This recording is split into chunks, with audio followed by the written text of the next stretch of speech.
Hello everyone, welcome to the channel Sunny Science Center Easy Concept.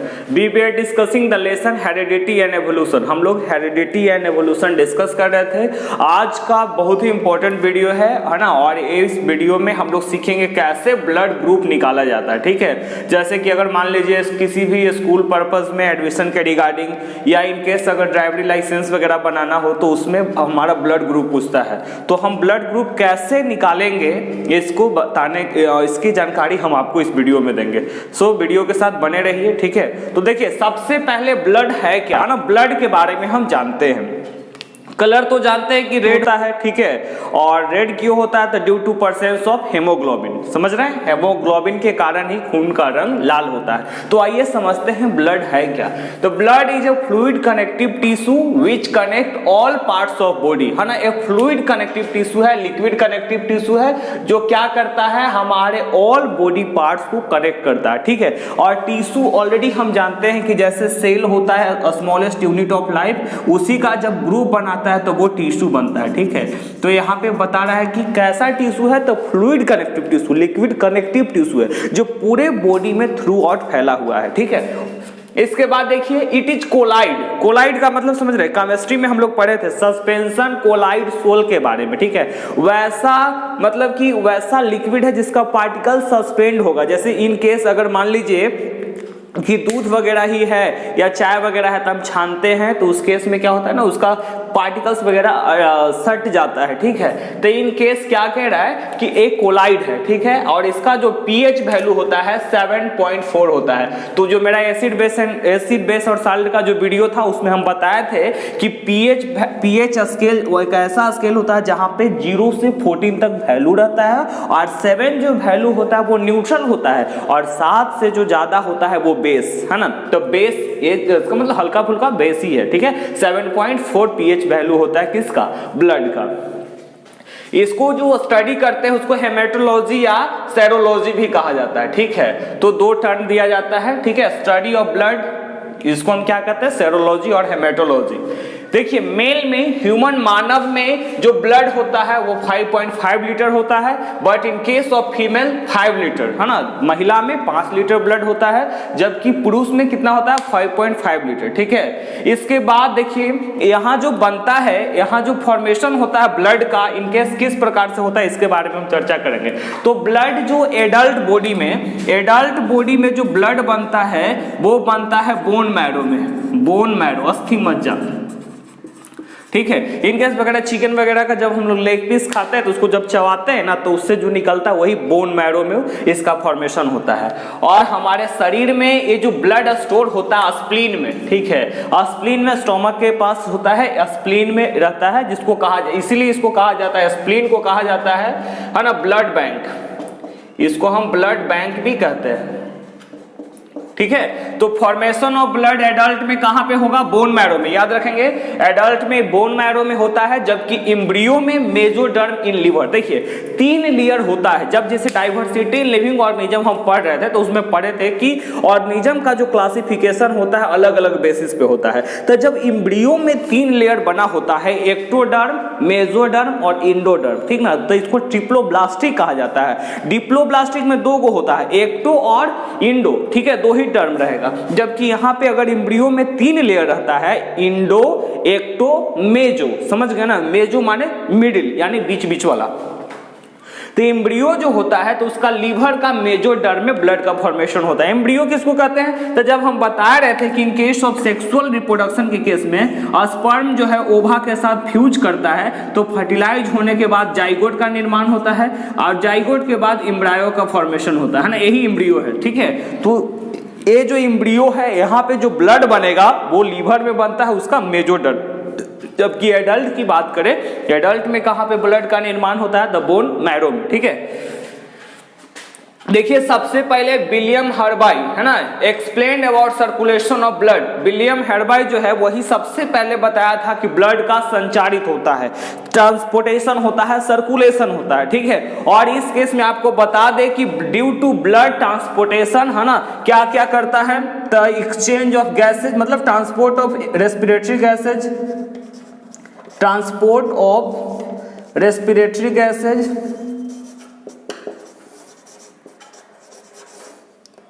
Respiratory gases का transport करवाता है। दूसरा बात इसमें आप देख सकते हैं न्यूट्रिशन सप्लाई करता है एक ऑर्गन से दूसरे ऑर्गन में, और मेंटेन बॉडी टेम्परेचर,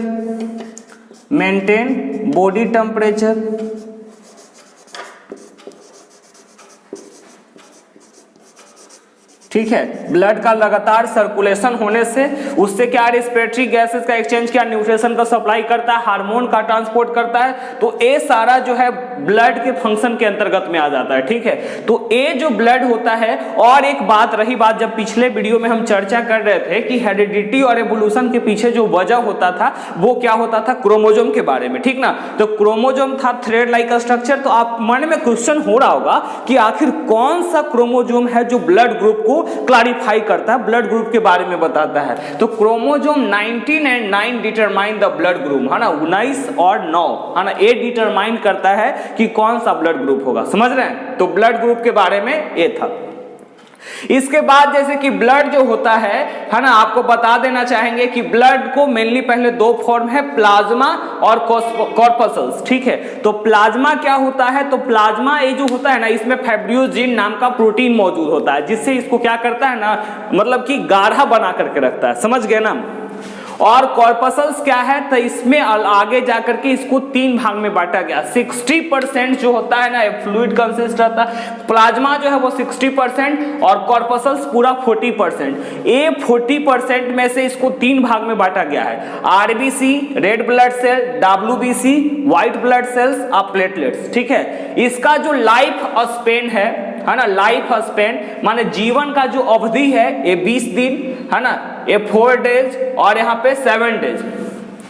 अब यहाँ पे कहना क्या चाह रहे हैं कि जब यहाँ आरबीसी का जो बता रहा है वो क्या बता रहा है कि इसका जो संख्या रहता है वो 50 लाख, ठीक है, और यहाँ डब्ल्यूबीसी 10,000 और प्लेटलेट्स जो है वो 2 लाख। तो आपको बता दें कि डब्ल्यूबीसी जो होता है वो हमारा प्रोटेक्शन का काम करता है, और आरबीसी का जो मेन फंक्शन होता है, रेड ब्लड सेल्स का जो फंक्शन होता है ना, वो शायद 120 होगा, ठीक है। तो यहाँ जो बता दे आपको कि आरबीसी का जो फंक्शन होता है, इसमें हेमोग्लोबिन मौजूद होता है, रेड कलर पिगमेंट, है ना, इसमें क्या होता है, आयरन मौजूद होता है, और इसी के वजह से क्या होता है, यहाँ पे पूरे ऑक्सीजन का सप्लाई मेंटेन करता है, आरबीसी का काम है। जबकि डब्ल्यूबीसी का काम है प्रोटेक्शन देना, defence system of our body, ठीक है, इसीलिए उसको सोल्जर ऑफ द बॉडी कहा जाता है। और प्लेटलेट्स जो होता है ब्लड क्लोटिंग यानी विटामिन के जो बारे में हम बताते हैं ना कि उससे क्या होता है, रक्त का थक्का जमने में मदद करता है। इनकेस अगर कट गया तो वो जमा हो जाता है ब्लड, ठीक है। अगर विटामिन के की कमी है तो वो जमेगा नहीं, ठीक है। तो और इन केस अगर मान लीजिए कि जो डेंगू हो जाता है, डेंगू जो फीवर होता है ना, ये डेंगू के केस में क्या होता है कि आपको पता होना चाहिए कि डेंगू के केस में हमारे प्लेटलेट्स की संख्या कम कर देता है। जब हम लोग को मतलब कि यहाँ पे डॉक्टर से अगर चेक करवाइएगा तो 80,000 से 1,20,000 के बीच में रहने के लिए बताता है प्लेटलेट्स, ठीक है। इन केस अगर वो कम हो जाता है तब क्या होता है, प्रॉब्लम होता है, और डेंगू का शिकार में यही हो जाता है। तो उसको मेंटेन करने के लिए ना बकरी का मिल्क है ना, गोट मिल्क एंड पपीता के पत्ता का जूस वगैरह मतलब कि सजेस्ट किया जाता है, सो दैट उसका प्लेटलेट्स की संख्या बढ़ जाए, ठीक है, जो जितना नॉर्मल बॉडी के लिए रिक्वायर्ड है। इसके बाद देखिए blood group was discovered by Landsteiner. Blood group के बारे में जो सबसे पहले बताया था वो था लैंडस्टेनर, ठीक है। और ABO ब्लड ग्रुप के बारे में देखिए यहाँ पे क्या जानेंगे, सिंपली में हम लोग यहाँ पे देखिएगा, समझिएगा कि जो ब्लड यहाँ पे हम लोग देख रहे हैं ना ब्लड, तो ये जो ब्लड है इसका मेन 2 पार्ट बताया। सबसे पहले हम क्या बताएं कि आपका एक हो गया प्लाज्मा और दूसरा है कॉर्पसल्स, ठीक है, कॉर्पसल्स है। ये जो प्लाज्मा होता है इसमें एंटीबॉडी मौजूद होते हैं, ठीक है, एंटीबॉडी मौजूद होते हैं। और ये जो कॉर्पसल्स होता है आरबीसी ये सब, यहाँ पे क्या होता है, तो यहाँ पे मौजूद होते हैं एंटीजेन, ठीक है। तो अगर आपसे कोई क्वेश्चन पूछे कि name the component of blood which is responsible for its group, तो ब्लड ग्रुप के लिए कौन रिस्पॉन्सिबल है, एंटीबॉडी या एंटीजेन, तो यहाँ पे एंटीजेन रिस्पॉन्सिबल होता है, ठीक ना, ये एंटीबॉडी नहीं। तो कॉर्पसल्स जो है वो एंटीजन कंटेन करता है, और ए एंटीजन ए हो गया, एंटीजन बी, एंटीजन ओ। ठीक है, यहाँ पे फिर क्या बताना चाह रहे हैं कि सबसे पहले यहाँ 4 different types of blood group होते हैं। कौन कौन? तो आपका जो डिफरेंट ब्लड ग्रुप है A B A B and O. ठीक है, ये आपका 4 ब्लड ग्रुप है, ए बी एंड ओ, ये 4 ब्लड ग्रुप है। और इसके लिए किस प्रकार से पता किया जाता है, तो देखिए, तो सबसे पहले मैं बताना चाहूंगा, देखिए यहाँ पे समझेंगे कि सबसे पहले ब्लड ग्रुप के बारे में कौन बताया था, द लैंडस्टेनर। ओके, और ये जो लैंडस्टेनर है, तब फिर यहाँ पे एबीओ ग्रुप के बारे में पता चलता है। तो एबीओ ग्रुप क्या है, तो यहाँ पे हम बताएंगे, जैसे ब्लड के बारे में जानते हैं कि इसका 2 component, plasma, corpuscles. Plasma antibody consist करता है, जिसमें एंटीबॉडी ए बी आता है, और कॉर्पसल्स में एंटीजन आते हैं, जैसे कि एंटीजन ए बी ओ। ठीक है, इसको शेप के अनुसार हम समझा देंगे। तो फिर यहाँ पे देखिए 4 ब्लड ग्रुप होता है, और कैसे किसी जीन का ट्रांसफर होगा, जैसे पिता का है ना ब्लड ग्रुप ए है और माता का ए है, तो आने वाला संतान का क्या होगा, इसके बारे में। तो देखिए, blood group of a person depend on 2 form of gene he possess. Blood group किसी भी व्यक्ति का वो डिपेंड करेगा किस प्रकार से उसमें जीन मौजूद है उसके रिगार्डिंग में। ठीक है, तो ए जीन उस पर निर्धारित होता है। अगर जीनोटाइप में एंटीजन आईए है, तब क्या होगा, ब्लड ग्रुप पर्सन का ए होगा। जैसे देखिए, हम इधर चर्चा कर रहे हैं कि मान लीजिए कि एंटीजन ए बी और ओ है, इधर भी ए बी ओ है। ठीक है, तो यहाँ पे क्या होता है कि आपको बता दे कि आईए आईबी जो होता है वो क्या होता है ना, डोमिनेंट होगा, जबकि आईओ जो होता है, एंटीजन ओ है, वो रिसेसिव होता है। तो इफ द जीनोटाइप इज आईए है ना, एंटीजन ए और एंटीजन ए है, तब ब्लड ग्रुप पर्सन का ए हो जाएगा। अगर जीनोटाइप जो है ना, अगर क्या बता रहा है, इफ द जीनोटाइप इज आईए आईओ, तो हम बताएं क्या कि ए जो होता है वो डोमिनेंट है, यानी वो एक्सप्रेस करेगा, वो एक्सप्रेस नहीं करेगा जब ए या बी मौजूद रहे तब। ठीक है ना, वो रिसेसिव हो जाएगा। तो यहाँ पे ब्लड ग्रुप ए आ गया। उसी प्रकार से if the genotype is IB then blood group of person is B. अगर आईबी है यानी एंटीजन बी है, एंटीजन बी है, तब क्या हो जाएगा, पर्सन का ब्लड ग्रुप बी ही होगा। और आईबी आईओ है तो ओ तो रिसेसिव हो जाता है, यानी बी प्रदर्शित करेगा, तो वहां पे भी जो पूछेगा कि कौन सा ब्लड ग्रुप होगा, तो यहाँ पे बी ही हो जाएगा। ठीक है, अगर एंटीजन ए या बी है, तब क्या होगा, तो दोनों तो डोमिनेंट है, इसलिए ब्लड ग्रुप ए बी हो गया। अगर जीनोटाइप में क्या है, आईओ यानी एंटीजन ओ है ना, तब उस केस में क्या हो जाएगा, पर्सन का ब्लड ग्रुप ओ हो जाएगा। ठीक है, यहाँ पे बस इसी को हम चार्ट के जरिए रिप्रेजेंट किए हैं। देखिए, आईए आईबी आईओ है ना, antigen A antigen B antigen O. ठीक है, इस साइड में भी वो दोनों को क्रॉस किए है ना, आईए तब ए, आईए आईबी तब ए बी है ना, आईए आईओ तब ओ। क्यों किए यहाँ पे, क्योंकि आपको समझना है आईए आईबी, ए जो है वो डोमिनेंट है और ओ जो होता है वो रिसेसिव होता है। तो डोमिनेंट के बारे में ऑलरेडी पढ़े कि वैसा ट्रेट जो खुद को एक्सप्रेस करता है F1 जनरेशन में, और जो हाइड हो गया वो रिसेसिव हो गया। ओके, इसके बाद देखिए अब क्या क्या होता है, नहीं जैसे ब्लड ग्रुप हम चेक करवाने हैं जाते हैं तो बताता है कि आपका ए पॉजिटिव है, बी पॉजिटिव है, ओ पॉजिटिव है ना, ए बी पॉजिटिव है। तो ये आखिर पॉजिटिव नेगेटिव क्या होता है, तो बायोलॉजी के टर्म में क्या होता है, अगर पॉजिटिव का मतलब होता है प्रेजेंट, ठीक है, वो चीज आप में मौजूद है, और नेगेटिव का मतलब होता है एब्सेंट। ठीक है, अगर HIV टेस्ट करवाता है, पॉजिटिव लिख दिया, हाँ यानी कि HIV का वायरस आप में है, नेगेटिव है तो सही है ना, no presence of HIV virus. तो इसका मतलब क्या होता है, देखेंगे यहाँ पे सबसे पहले RH फैक्टर यानी RH प्रोटीन के बारे में बात किया जाता है। देखिए, अगर आपके ब्लड में RH प्रोटीन मौजूद होता है, तब क्या होगा, आपका ब्लड ग्रुप पॉजिटिव होगा, है ना। अगर आपके ब्लड में RH प्रोटीन अगर मौजूद होता है, प्रोटीन अगर मौजूद है, तब आप क्या हो गया, पॉजिटिव हो गए। अगर RH प्रोटीन नहीं है, तब उसमें क्या होता है, नेगेटिव हो जाता है। ठीक है, तो RH प्रोटीन के वजह से। अच्छा, इसका जो देखेंगे, इसका बनावट कैसा होता है, देखिए एंटीजन जो है ए, इसका स्ट्रक्चर कुछ इस प्रकार से होता है, ठीक ना।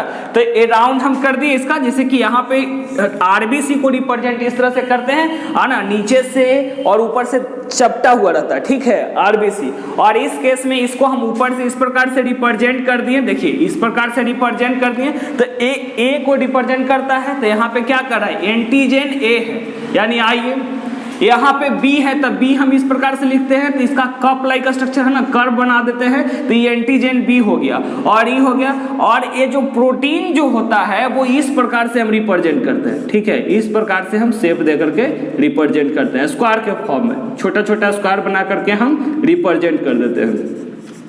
तो यहाँ अगर हम मान लीजिए इस प्रकार से हम रिप्रेजेंट कर दिए, है ना, जैसे मेरा ब्लड ग्रुप है O पॉजिटिव, समझ गए ना, तो O पॉजिटिव ब्लड ग्रुप है, तो इसका मतलब इस प्रकार से हम रिप्रेजेंट कर देंगे, तो O पॉजिटिव हो गया। अगर O नेगेटिव है तो ये तो चारों तरफ से मौजूद नहीं रहेगा, तो जब मौजूद नहीं रहेगा इसका मतलब O नेगेटिव ब्लड ग्रुप हो गया। तो प्रोटीन आपको पूछा जा सकता है क्वेश्चन कि नेम द प्रोटीन जिसके वजह से क्या होता है, ब्लड ग्रुप पॉजिटिव होता है, तो RH प्रोटीन के वजह से, ठीक है। और नेम द प्रोटीन, है ना, जिसके वजह मतलब कि वो, और which protein is not responsible, तो इसमें आ गया जैसे फाइब्रोजन वगैरह ये सब, उसका तो कोई लेना देना नहीं है इससे।